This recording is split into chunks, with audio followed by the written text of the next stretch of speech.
마지막 때를 사는 삶의 자세라는 제목으로 우리 하나님 말씀 나눕니다. 마지막 때를 사는 삶의 자세라는 제목입니다.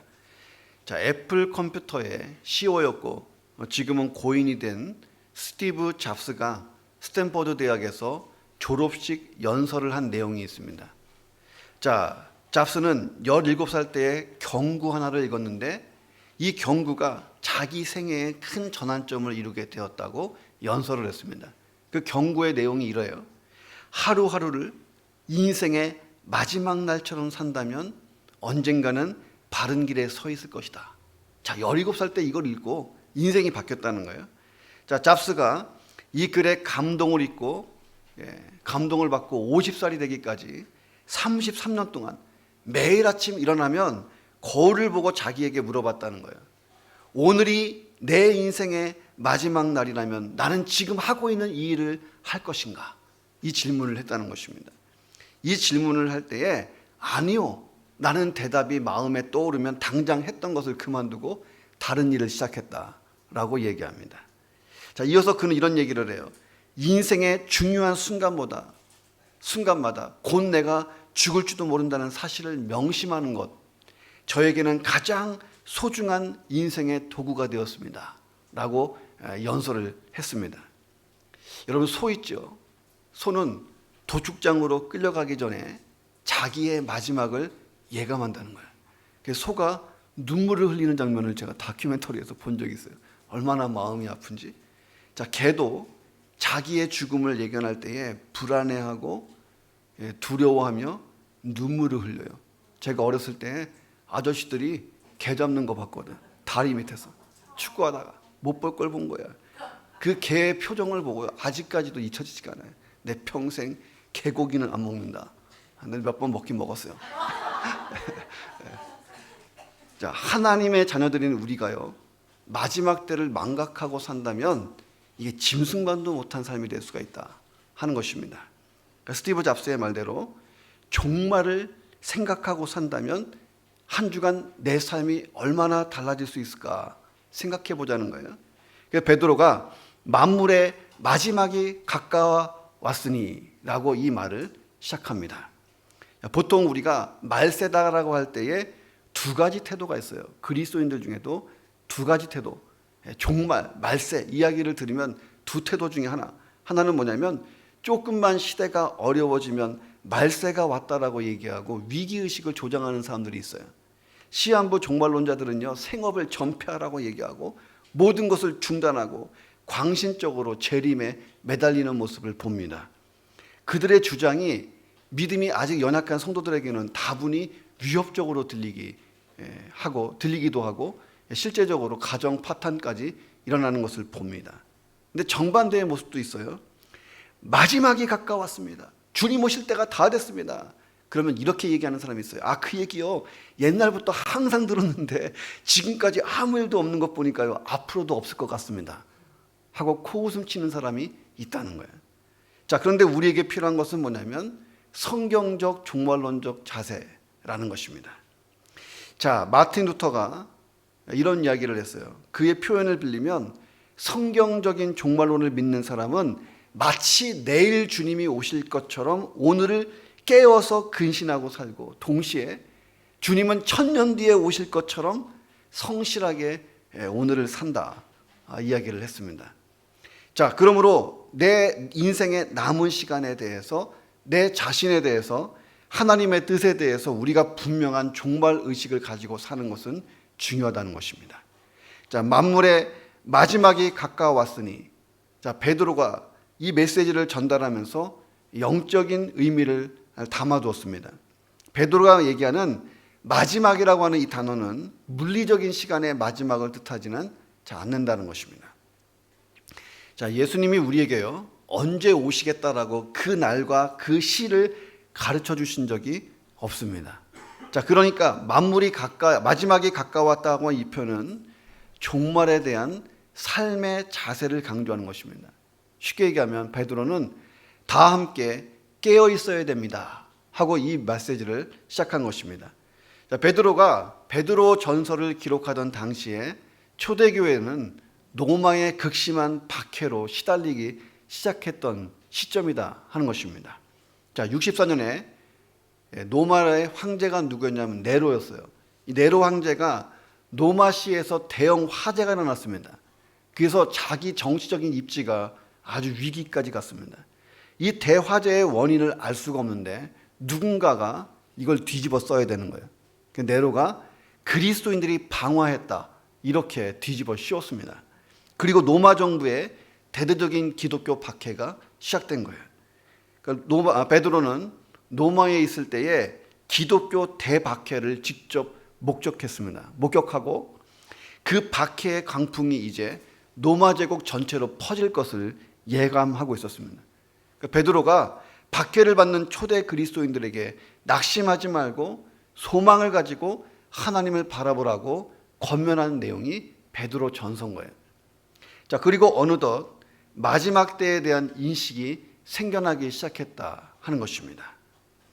여러분, 그 버킷리스트라는 말을 들어보신 적이 있는지 모르겠어요. 버킷리스트. 자, 평생 한 번쯤 해보고 싶은 일, 아니면 죽기 전에 내가 해야 될 일들을 적은 목록, 이게 버킷리스트입니다. 이 버킷리스트는 죽다라는 말에 속어가 있어요. 영어로 kick the bucket이라는 말과 관련이 있습니다. 그러니까 중세 유럽에서 자살이나 교수형을 당할 때에 죄수의 목에 이 줄을 걸잖아요. 그리고 죄수가 딛고 서 있는 양동이를 발로 뻥 쳐버립니다. 그럼 사형이 집행되는 거예요. 그 버킷리스트, 그러니까 kick the bucket과 관련된 것입니다. 자, 이 버킷리스트가 2007년도에 영화로 나왔는데, 버킷리스트, 죽기 전에 꼭 하고 싶은 것들을 통해서 대중적으로 알려지게 됐습니다. 이 영화 참 재밌어요. 이 영화 보면 시한부 판정을 받은 두 주인공이 나옵니다. 이 두 주인공이요, 죽기 전에 꼭 하고 싶은 일의 목록을 작성을 해요. 그리고 함께 여행을 떠나는 이야기가 영화로 나왔습니다. 그러니까 베드로는 본도, 갈라디아, 갑바도기아, 아시아와 비두니아에 흩어진 그리스도인들을 향해서 버킷리스트를 작성해보고 살라는 메시지를 전하는 것입니다. 그래서 만물의 마지막이 가까워왔으니 이렇게 본문을 시작합니다. 만일 내일 주님이 오신다면, 만일 오늘이 내 생애의 마지막 날이라면 나의 버킷리스트는 무엇일까 하는 이야기입니다. 자, 마지막 때를 사는 삶의 바른 자세가 무엇이 되어야 할까? 자, 그 첫 번째는요, 정신을 차리고 근신하여 기도하는 것이다 하는 것입니다. 찰스 스탠리 목사님이 계세요. 목사님이 기도 응답의 비밀이라는 저서를 썼습니다. 여기에서 재미있는 간증을 했어요. 의미심장합니다. 한때 저는 기도를 시작만 하면 잠에 빠져들곤 했습니다. 이것을 극복하기 위해 모든 방법을 다 동원했는데 헛수고였습니다. 잠을 적게 자면서 공부하는 것은 전혀 문제가 없는데 이상하게 기도만 하면 10분을 넘기지 못하고 잠에 빠져들곤 했습니다. 저는 이 문제 때문에 남모르게 1년 동안 씨름했습니다. 그런데 주님께서 문제의 원인을 알려주셨습니다. 마귀가, 사탄이 가장 싫어하는 것이 기도라는 것을 그때 깨달았습니다. 그러므로 사탄은 저의 기도를 방해하기 위해서 잠이라고 하는 교묘한 공격수단을 사용한 것입니다. 사탄이 가장 두려워하는 것은 우리가 기도라는 영적 전투를 수행할 때라는 사실을 깨달았습니다. 사탄에게 기도만큼 위협적인 것이 없었다는 것입니다. 자, 진정한 영적 전투는 우리가 무릎을 꿇을 때 시작된다는 사실을 사탄이 잘 알고 있었습니다. 기도는 사탄이 가장 무서워하는 무기이기 때문에 사탄은 필사적으로 기도 생활을 방해합니다. 이것을 깨달았다는 거예요. 자, 이 책을 읽으면서 저에게 가장 의미심장하게 다가온 한 문구가 있었어요. 사탄은 제가 기도하는 것보다 설교하거나 공부하는 것을 더 좋아합니다. 깜짝 놀랐어요. 설교를 5시간을 준비하고 기독교 경건서적을 수십 권을 읽어도 사단은 안 두려워한다는 거예요. 조 목사를. 그런데 조 목사님이 무릎을 꿇는 순간부터 두려워 떤다. 찰스 스탠리 목사님이 그걸 깨닫고 인생이 확 바뀌어버린 거예요. 자, 사탄은요, 우리가 주님을 위해 열심히 교회에서 동분서주하고 일한다고 해서 두려워하지 않아요. 점심 열심히 준비하고, 주보도 열심히 나눠주고, 열심히 교회도 소독하고, 얼마나 훌륭한 일이에요. 천국 가면 다 이게 상급이에요. 그런데 아무리 교회 일을 열심히 해도 사탄은 두려워하지 않는다는 거예요.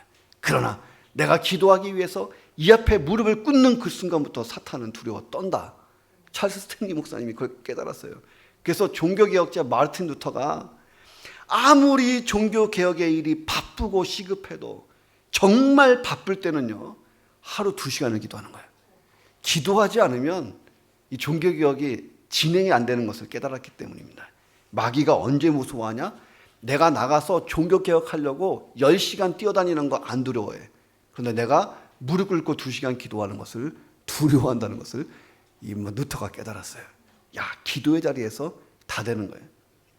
자, 베드로는 그랬어요. 정신을 차리고 기도하십시오. 자, 이렇게 말하는 것입니다.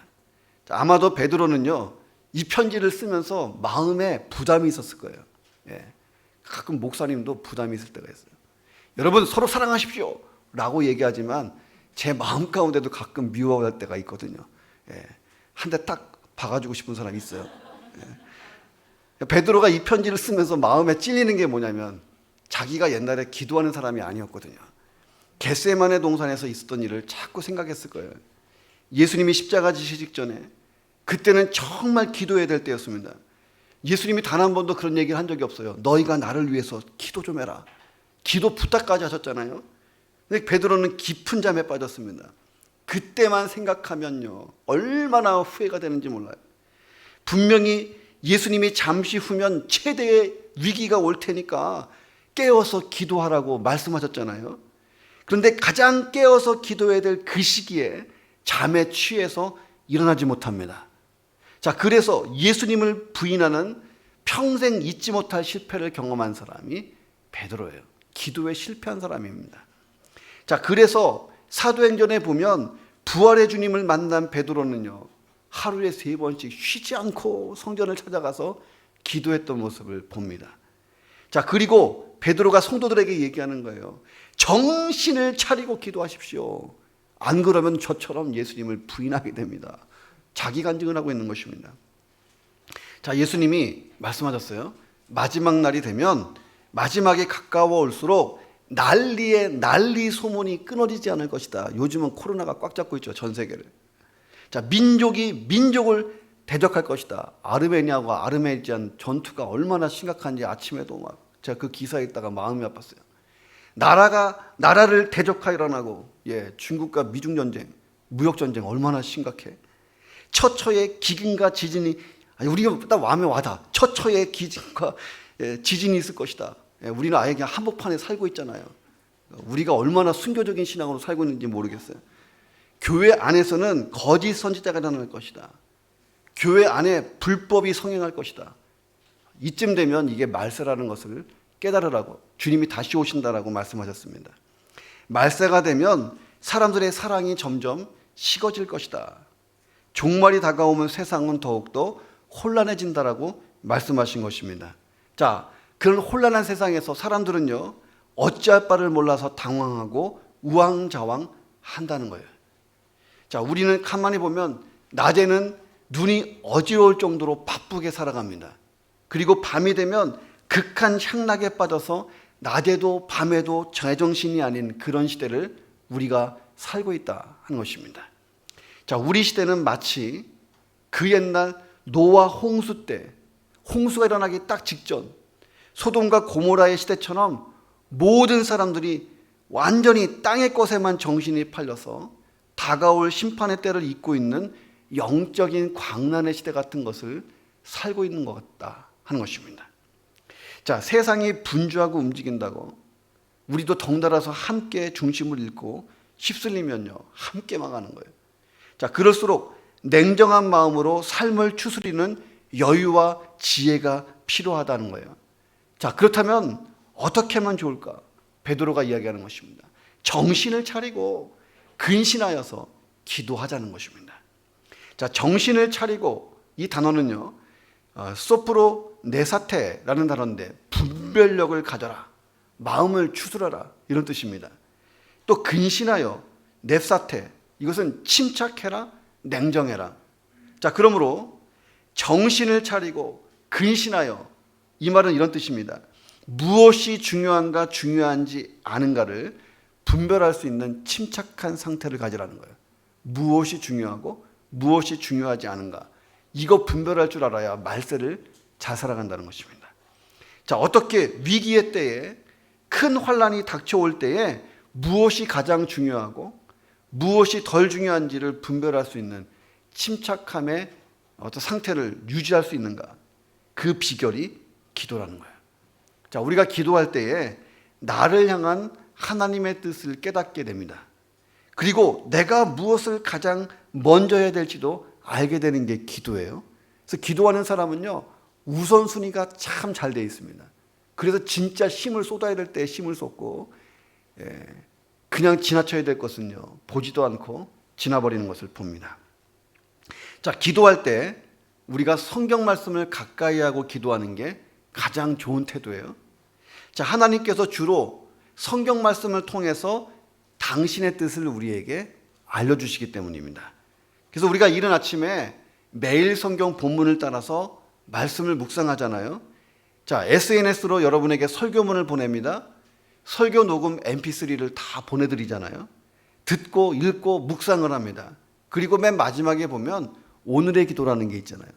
그 기도를 가지고 기도하다 보면 내가 무엇을 위해 살고 무엇을 먼저 해야 될지 우선순위가 생긴다는 거예요.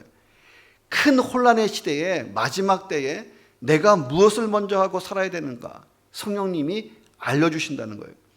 자, 이른 아침에 말씀을 묵상하고 기도하고 시작한 하루, 아니면 일어나자마자 정신없이 시작된 하루, 그 차이가 얼마나 확연한지 여러분 경험해 보셨습니까? 이거 경험해 보면 알 수 있는 거예요. 자, 우리는 베드로가 살던 그런 핍박의 시대는 아니고, 어떤 선교지에서 지금 인도 북부 같은 데서 막 일어나고 있는 그런 심각한 핍박을 받으면서 신앙생활하고 있지는 않습니다. 그런데 진짜 우리가 더 위험한 시대를 살고 있지 않느냐 하는 것입니다. 자, 내 인생에 명확한 어려움이 찾아오면요, 오히려 깨어서 기도하기가 참 쉬워요. 당장 오늘 병원에 갔는데 의사 선생님이, 선생님 참 죄송한 말씀이지만 한 달 남았습니다. 야, 오늘 밤에 기도할까요, 안 할까요? 그냥 막 쏟아지는 기도가 막 나올 거예요.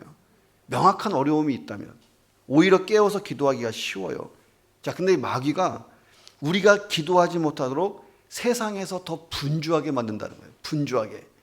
자, 그래서 우선순위를 뒤죽박죽으로 만든 겁니다. 뒤죽박죽으로 만들고 기도하는 것을 꼴찌로 만들어놔요. 이게 마귀의 전략인 것입니다. 왜? 기도가 제일 무서워. 자, 하나님께서는요, 기도를 통해서 역사하세요. 자, 그런데도 기도가 우선순위에 밀려 있으니 이게 인생이 잘 될 리가 없잖아요. 자, 그러니 하나님이 기대하신 인생을 사는 게 순교하는 시대만큼 어려운 시대를 우리가 만났다는 것입니다. 자, 저와 여러분이 마지막 때를 살아가면서 다시 기도의 영성을 회복하기를 주님의 이름으로 축복합니다. 그래서 우리가 1월 달에 이제 수요 성경 공부 시작할 때 기도의 삶을 시작해요. 책이 좀 두껍지만 그거 제대로 공부하면 기도에 대한 큰 훈련이 될 수 있습니다. 그래서 이번에는 온라인, 오프라인을 다 열 거예요. 그래서 교회 와서 공부해도 되고 또 방송으로 들을 수 있게끔 열어놓을 것입니다. 기대 많이 하시고요. 자, 우리가 기도할 때에 정신을 차리고 근신하는 기도를 드려야 한다. 자, 그래서 나를 둘러싼 모든 상황을 영적 분별력을 가지고 침착하게 보면서 대응할 수 있기를 주님의 이름으로 축원합니다. 정신을 차리고 근신하여 기도하는 것, 이게 마지막 때를 사는 저와 여러분의 최고 우선순위가 되고, 그래서 하나님이 기대하신 인생을 살 수 있기를 주님의 이름으로 축원합니다. 자, 마지막 때를 사는 삶의 바른 자세가 뭘까? 두 번째는요, 뜨겁게 사랑하며 사는 것입니다. 자, 미국 시카고의 한 교회 학교에 불량기가 가득한 소년이 출석한 것입니다. 허름한 복장에 저기에 가득 찬 환한 얼굴. 이 소년은 알코올 중독자 아버지 때문에 심신에 큰 고통을 입고 살아가는 아이였습니다. 거지처럼 난루한 차림의 옷을 입고 오고 험상궂은 표정을 하는 이 소년에게 관심을 갖는 사람은 아무도 없었습니다. 자, 그런데 오직 한 사람, 교회학교 교사 파라라는 사람이 소년을 꼭 껴안으면서 깊은 사랑을 보여줬어요. 파라는 소년을 진심으로 환영하고 극진히 사랑으로 대해줍니다. 그때부터 꽁꽁 얼었던 소년의 마음이 조금씩 녹아내리기 시작했어요. 그리고 저기에 찬 얼굴에 잔잔한 웃음꽃이 피기 시작했습니다. 이 소년의 이름이 훗날 드와이트 무디가 되는 것입니다. 수백만 명의 영혼을 하나님께로 인도한 전무후무한 미국 최고의 부흥사 무디는 그렇게 만들어졌다 하는 것입니다. 이 사랑의 힘이 대단한 거예요. 사랑은 비극적인 인생을 희망적인 인생으로 바꾸는, 변화시키는 힘이 있는 것입니다. 사랑으로 고치지 못하는 사람은 인류 역사에 아무도 없었다는 거예요. 사랑은 많은 사람을 고칠 수 있습니다. 그러니까 베드로가 오늘 본문 8절과 9절에서 이렇게 증거하고 있습니다. 같이 읽어봅니다. 시작. 무엇보다도 뜨겁게 서로 사랑할지니 사랑은 허다한 죄를 덮느니라. 서로 대접하기를 원망 없이 하고. 기도가 하나님과의 관계에 있어서 필수적이라면 이 사랑이라고 하는 것은요, 이웃과의 관계에서 필수적인 거예요. 자, 마지막 시대에 가장 잘 살고 있는 사람은 정리하면 기도하고 사랑하는 사람. 이 사람이 말세에 주님이 오시는 때에 가장 잘 살고 있는 사람. 제가 이 얘기를 했더니 저희 아내가 난해. 여러분도 난해 해보시기 바랍니다. 기도하고 사랑하는 사람. 너무 간단하잖아요. 자, 베드로는요, 두 종류의 사랑을 나누라고 얘기해요. 첫째는 허다한 죄를 덮는 뜨거운 사랑을 해보라는 거예요. 뜨겁게 사랑할지니 할 때 이 뜨겁게를 깊게라고 바꾸면 이해하기 쉬워집니다. 깊게 사랑하라는 것입니다. 그러니까 C.S. 루이스가 불같은 감정이 사그러진 뒤에도 상대방에게 변함없이 헌신하는 것이 참된 사랑이라는 거예요. 내가 너 밥 사주고 싶어. 딱 계산할 때는 괜히 그 말했네. 이렇게 안 되는 것이 이제 깊게 사랑하는 것이다라고 C.S. 루이스가 얘기했어요. 불같은 그 감정이 사라지고 난 다음에도 상대방의 변함없이 헌신할 수 있는가? 자, 우리가 이렇게 사랑해야 될 이유가 뭐냐는 거예요.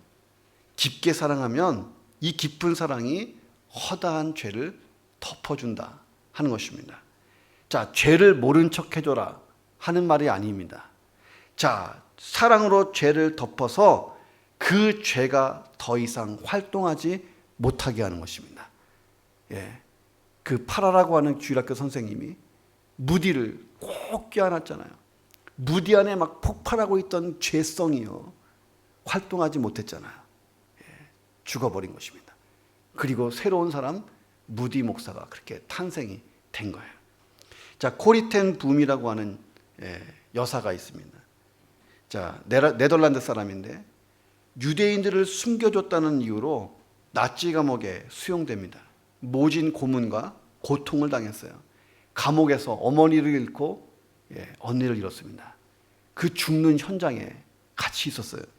전쟁이 끝난 다음에 하나님의 어떤 그 소명, 부르심이 있어서 코리텐붐 여사가 독일 지방과 교회를 다니면서 용서에 대해서 설교하면서 복음을 전하는 전도자가 됩니다. 코리텐붐 여사가 간증할 때마다 수많은 독일인들이 참여하고 예수 그리스도를 영접하는 역사가 일어났어요.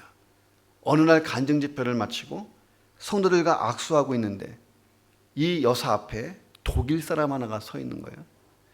자세히 보니까 수용소에서 자기를 고문했던 청년입니다. 비인간적인 행위를 자기에게 했던 청년이 바로 앞에 서 있는 거예요. 그때의 상황에 대해서 코리 여사가 이런 간증을 남겼습니다. 나는 그때 피가 거꾸로 솟는 것을 느꼈습니다. 그 순간 내가 한 말은 하나밖에 없었습니다. 하나님, 저 사람은 안 돼요. 저 사람은 용서할 수 없어요. 자, 그런데 하나님은 계속해서 사랑하라고 음성을 주셨습니다. 못한다고 계속 머리를 흔들어도 사랑해라, 이것은 나의 명령이다 라고까지 하나님이 말씀하셨습니다. 코리 여사가 너무 고통스럽게 이 청년의 손을 꽉 잡습니다. 그리고 그를 안아줬어요. 그랬더니 하나님께서 그녀의 마음 가운데 원수를 사랑할 수 있는 마음을 주셨다는 거예요. 코리 여사의 사랑이 이 청년 안에 있던 죄가 더 이상 움직이지 못하게 했다 하는 것입니다.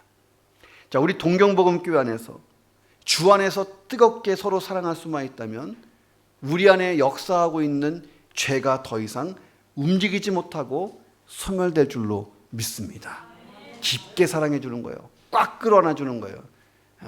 그래서 그 사람 안에서 움직이려고 하는 죄가 다 죽도록 만드는 것입니다.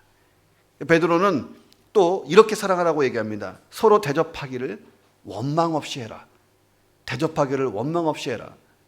자, 이 대접하라라고 하는 단어가 우리는 그냥 이렇게 대접하라 나오는데 필록세노스라고 하는 단어예요. 헬라어로 보면. 자, 이 말은 두 단어가 합성된 것입니다. 하나는 사랑하라 라고 하는 의미의 필로스, 사랑하는 이라는 뜻의 어떤 필로스라는 단어가 있고, 나그네를 뜻하는 크세노스, 이 두 가지가 합쳐진 필록세노스라고 하는 단어입니다. 문자적으로 보면 나그네에게 사랑을 베푸는, 자, 이런 뜻입니다. 우리가 이 말씀을 좀 더 잘 이해하려면 그 당시 상황을 들여다볼 필요가 있는 거예요. 자, 베드로가 1장 1절에서 편지를 시작합니다. 자, 어떻게 시작하냐면 본도, 갈라디아, 갑바도기아, 아시아와 비두니아에 흩어진 나그네들에게 내가 편지합니다. 자, 우리는 아무 느낌 없이 받았는데 박해를 피해서 집을 떠나던 성도들, 떠돌던 성도들, 도망친 도망자의 삶을 살고 있는 성도들에게요, 편지 1장 1절은 눈물이 팍 쏟아지는 그런 메시지입니다. 자, 다시 보면 본도, 갈라디아, 갑바도기아, 아시아와 비두니아에 흩어진 나그네 그리스도인 여러분, 나 베드로가 편지합니다. 이 나그네라는 말에 빵 터졌을 거예요. 자, 편지의 수신지 중에 한 곳인 갑바도기아가 있죠. 이 갑바도기아는 터키 성지 순례 코스에 꼭 들어가는 곳입니다. 황량한 돌산으로 되어 있는 갑바도기아에 그 당시 박해를 피해 모인 성도들이 필사적으로 돌산을 깎아서 만든 천여 개의 동굴교회가 있어요. 그 은신처가 아직도 남아 있습니다. 이곳을 다 다니게 됩니다. 원래는 내년 5월 달에 가기로 했는데 코로나가 꽉 잡아놔서 아마 1년 연기가 될 것 같습니다. 자, 베드로의 편지를 받은 이 성도들의 형편은요, 각각 달랐어요. 극심한 박해 속에 갑바도기아 같은 곳의 광야로 피해서 숨어 살고 있는 그리스도인들이 있었고, 여전히 도시에 남아서 모욕과 오해를 받으면서 숨어 살고 있던 그리스도인들이 있었습니다. 도시에 남아있던 성도들은요, 이리저리 쫓기고 있는 나그네 그리스도인들을 숨겨주고 대접했습니다. 자, 그런데 도망다니는 그리스도인들을 대접하는 일들은요, 이게 말처럼 쉬운 게 아니라는 거예요. 이 사람들을 숨겨주다 보면 자기의 신분이 들통날 수 있고 내가 그리스도인이라는 것이 알려지면 위태롭게 될 수가 있습니다. 자, 그럼에도 불구하고 초대교회 성도들이 서로를 숨겨주며 대접하며 기쁨으로 감당했다는 거예요. 자, 그런데 이게 몇 년이 계속되다 보니까, 여러 번 반복되니까, 이 대접하는 시간이 길어지니까 점점 마음에 원망이 쌓이기 시작한 거예요. 한 팀이 갔는데 또 다른 팀이 숨겨달라고 온 거예요. 그리스도의 사랑으로 숨겨주고 싶지만 이거 언제까지지? 이런 마음이 든 거예요. 자, 그들은 힘든 중에도 그래도 원망 없이 형제들을 대접했다는 거예요. 자, 이게 진정한 사랑의 행위였습니다. 자, 한국에 김영란법이 있어요. 5만 원 이상 남을 대접하면요, 법에 걸려요. 공직자가 걸립니다. 자칫 대접하는 일이 죄 짓는 일이 돼버리는 거예요. 자, 근데 성경은 김영란법과 대조적으로 일정 수준 이상의 대접을 권장하고 있는 것입니다. 자, 우리가 대접하다가 원망이 생기는 이유가 있는데 그거는 무언가 바라고 대접할 때 그래요. 원망 없이 대접할 수 있다면 이 진정한 사랑이라는 것입니다. 자, 저와 여러분이 주님 오실 때가 다 된 이 시점에서 허다한 죄를 덮어주는 사랑, 원망 없이 대접하는 사랑을 실천해서 마지막 때를 하나님의 사람답게 살 수 있기를 주님의 이름으로 축원합니다. 자, 마지막 때를 사는 삶의 바른 자세는 뭘까? 세 번째, 마지막은요, 선한 청지기 봉사하는 거다 하는 것입니다. 자, 세계적인 대형 할인점이 있는데 월마트는 특별한 경영 방침이 있어요. 이것 때문에 미국 전역에서 매출액 1위를 차지합니다. 그 법칙이 뭐냐면 10발자국 원칙이라는 거예요. 직원들이 서 있는 자리에서 10발자국 안에 들어오는 손님에 대해서는 내가 끝까지 책임진다. 이게 경영 방침이에요. 책임지고 환영하고, 책임지고 친절하고, 책임지고 끝까지 도움을 주라는 것입니다. 자, 우리 교회도 해봤으면 좋겠어요. 10발자국, 우리 교회는 좀 조그마니까 마트가 아니니까 3발자국 안에 들어오는 사람을 내가 끝까지 책임진다. 그런 원칙을 가진 일꾼들이 필요하다는 것입니다. 자, 10절에 보니까 베드로가 이렇게 말합니다. 각각 은사를 받은 대로 하나님의 여러 가지 은사를 맡은 선한 청지기 같이 서로 봉사하자. 주님 오실 때가 다 됐다. 이렇게 말합니다. 자, 가장 어리석은 말 중에 하나가 뭐냐면 나는 하나님께 받은 은사가 하나도 없다 라고 말하는 사람이에요. 하나님은 누구에게나 은사를 줘요. 베드로도 그래서 각각 은사를 받은 대로 서로 봉사하라. 각각 서로 모든 사람을 뜻하는 거잖아요. 자, 군뱅이도 기는 재주를 하나님이 주신 거예요. 누구에게나 주셨다는 거예요. 자, 하나님께서 모든 사람들에게 다양한 은사들을 나누어 주셨다는 것입니다. 자, 우리는 은사 그러면요 꼭 고린도전서 12장을 찾아. 거기 보면 예언, 방언, 신유, 병고침. 나는 하나도 받은 적이 없다. 나는 은사가 없다. 나에게 아무것도 시키지 마라. 이렇게 말하면 안 된다는 거예요.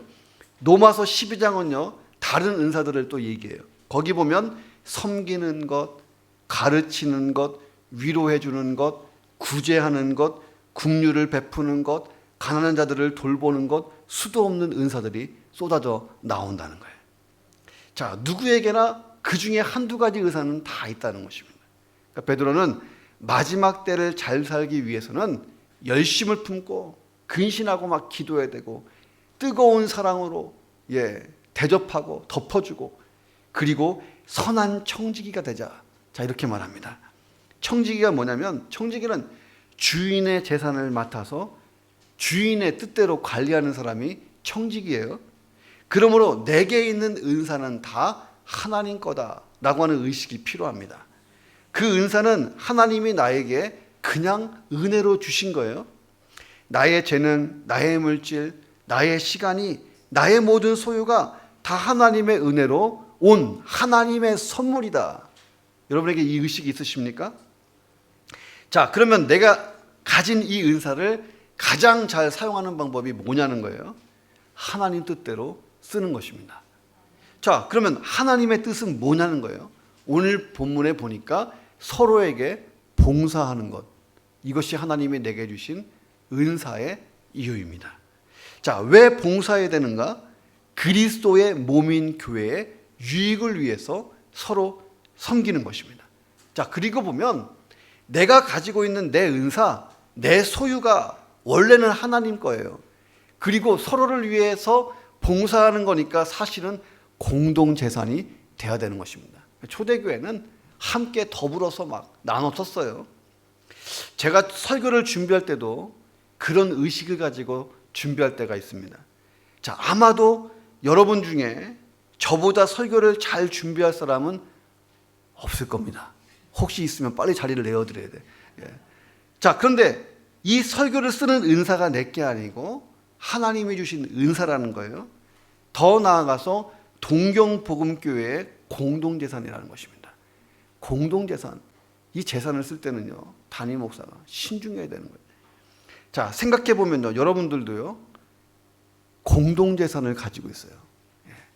교회를 내가 열심히 섬길 수 있는 내 은사가요, 사실은 먼저는 하나님이 내게 주신 거지만 이제 서로 봉사하는 거니까 이것도 공동자산이다. 야, 내가 음식을 잘 만들어. 이거 동경복음교회 공동자산. 난 청소를 잘해. 난 이것도 공동재산. 예. 공동재산. 내 모든 소유는 함께 더불어 섬기고 나누는 데 쓰여질 공동재산 많이 가져보시기를 주님의 이름으로 축원합니다. 자, 수도원이 막 성황을 이룰 때에, 중세시대 때 안토니오라고 하는 수도사가 수도원에 들어갔어요. 꽤 오랫동안 수도를 하다가 야, 나 이쯤 됐으면 나는 이제 성자가 됐다 라고 생각하고 자신감을 가지고 수도원을 이제 떠날 준비를 했습니다. 때마침 수도원 문가에 구두 수동공이 신발을 고치고 있었어요. 안토니오가 그에게 신발을 고쳐달라고 맡기고 잠깐 기다리면서 의자에 앉아 있으면서 질문을 했어요. 식구가 몇 명인데요? 예, 아이들 8에 아내와 저 이렇게 10식구입니다. 깜짝 놀랐어요. 안토니오가. 아니, 수입이 얼마나 돼요? 그 많은 식구를 부양하려면 신발만 고쳐서 버는 돈으로는 부족하지 않아요? 이렇게 묻습니다. 이 구두 수동공이 아무 대답도 없이 머리도 들지 않고 신발만 꼼꼼하게 깁다가 잠시 후에 이렇게 대답합니다. 수도사님, 저는 다만 주님의 종들이 오랫동안 편하게 이 신을 고치는데 최선을 다해 신발을 수선해 드릴 뿐입니다. 제 가족의 삶이야 하나님이 다 책임지지 않겠습니까? 라고 대답했다는 거예요. 이 말을 딱 듣고 안토니오가 나는 수련이 한참 덜 됐다 생각하고 다시 수도원으로 들어갔다 하는 얘기가 있어요. 이 교회 봉사는요, 이게 블루오션인 거예요. 교회 봉사는 블루오션이다. 경쟁 없는 푸른 바다. 자, 우리 교회가 참 그랬으면 좋겠어요. 내일부터 화장실 청소는 제가 합니다. 안 돼요. 그거 일주일 전에 내가 예약했어요. 야, 이러면 얼마나 좋아. 예. 우리 교회는 잡히는 게 다 내 거야. 예. 블루오션이에요. 예. 아직도 우리 교회는 봉사해야 될 곳이 많고 아직도 일꾼이 한참 부족한 교회가 우리 교회다 하는 거예요. 하나님이 주신 내 은사로 섬기고 봉사하고 은혜 받고 복 받는 곳, 교회인 줄로 믿습니다. 자, 우리 동경복음교회 안에서 선한 청지기가 왕성하게 일어나기를 주님의 이름으로 축원합니다. 자, 스티브 잡스가 스탠퍼드 대학교 졸업 연설에서 계속해서 얘기하는 거예요.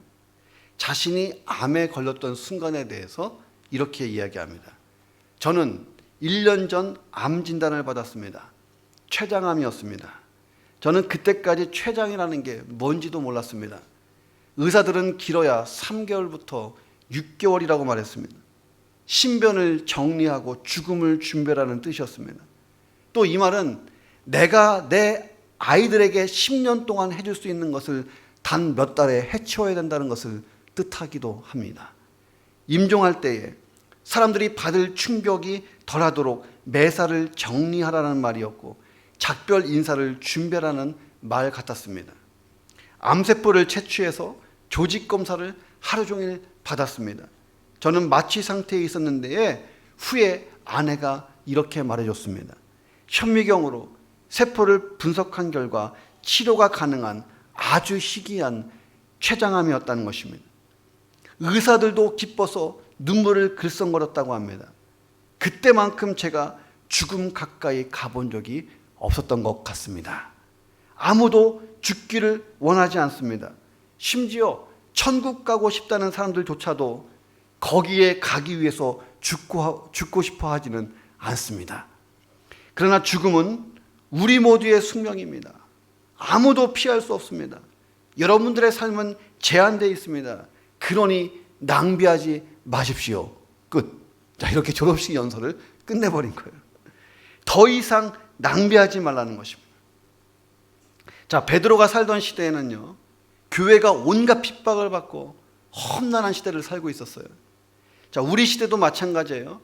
세상은 혼란하고 갈수록 살기 힘든 시대는 도래하고 있습니다. 자, 그래서 베드로는 아무것도 하지 않고 주님만 오시기를 기다리는 사람이 되라, 이렇게 말하지 않았다는 거예요. 자, 그럴수록 정신을 차리고 근신해서 기도하자, 뜨겁게 사랑하자, 선한 청지기 같이 봉사하자, 그렇게 살자고 외치는 것입니다. 이것이 마지막 때를 사는 사람이 지혜롭게 사는 삶의 자세라는 것입니다. 오늘 성령님께서 내게 주시는 말씀을 생각해 보면서 주님 오실 때가 다 된 이 시점에 이런 위대한 삶을 결단해 보시기를 주님의 이름으로 축원합니다. 기도하겠습니다. 하나님, 예수님 다시 오시기 직전의 시대를 살고 있습니다. 세상은 어둡고 혼잡하고 하나님 점점 타락하고 하나님 점점 위험한 시대가 지나가고 있습니다. 이 마지막 때를 살며 내가 그리스도인으로서 하나님 정신을 차리고 근신하여 기도하는 삶을 살게 하시고 하나님 뜨겁게 사랑하는 삶을 살게 하시며 선한 청지기같이 봉사하는 삶을 살아 마지막 때에 가장 위대한 인생을 살 수 있도록 하나님이 기대하시는 인생을 살 수 있도록 역사해 주옵소서. 우리 한번 통성으로 기도하겠습니다. 하나님 아버지, 감사합니다. 이 말씀이 우리에게 아멘 되게 해 주옵소서. 하나님, 마지막 시대를 살고 있습니다.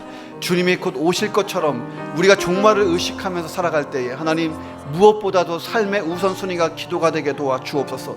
기도는 마귀가 가장 두려워하는 것이요 하나님이 역사하는 통로요, 기도는 내 삶을 바꿀 수 있는 위대한 아버지 하나님 영적인 도구입니다. 아버지, 기도하기를 게을리지 않게 하시며 내 안에 기도의 영성이 회복되게 해주시고 다시 기도할 수 있는 아버지 믿음으로 성장되게 도와 주시옵소서. 하나님, 무엇보다 뜨겁게 사랑하기를 원합니다. 죄를 덮어주는 사랑, 죄를 묶어놓는 사랑, 죄를 파괴하는 그런 사랑, 아버지 하나님 서로를 대접하되 원망 없이 시비 없이 대접할 수 있는 그런 인생, 아버지 하나님 선한 청지기같이 하나님이 내게 주신 은사를 가지고 하나님 공동체를 위해, 이웃을 위해, 가정을 위해 수고할 수 있는 인생, 하나님 그러한 청지기, 위대한 청지기가 될 수 있도록 도우시고 역사에 주시옵소서. 오, 짐 채워 주옵소서.